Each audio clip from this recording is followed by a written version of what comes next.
back pa rin dito sa isang resort sa Tanay Rizal. At kanina nga sinabi namin, very relaxing talaga to. In fact, sa sobrang relaxing, parang naririnig ko pati yung mga huni ng ibon.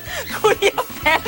O dahil nandito tayo sa mini zoo. Oo, Tayo yan. yun, oo. Kasi nga, talaga nandito tayo sa mismong aviary, yung kanilang yung bahay ng mga ibon. Alam mo, Mon, itong resort, ang isa sa may-ari ay veterinarian. Kaya asahan mo, meron din sila mga aso, mga animals na inaalagaan. Di ba? Bukod sa aso, meron din mga sawa, meron din mga ibon. Itong aviary na to, meron mga cockatoos, meron din mga lovebirds, may 20 mga ibon ang binabahay.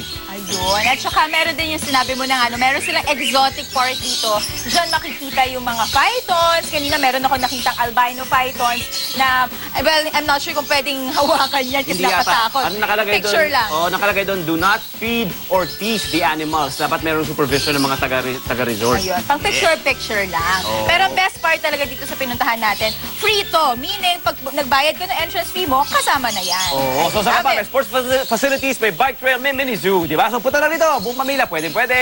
Magbabalik kami! Hanapin natin yung aso. Dito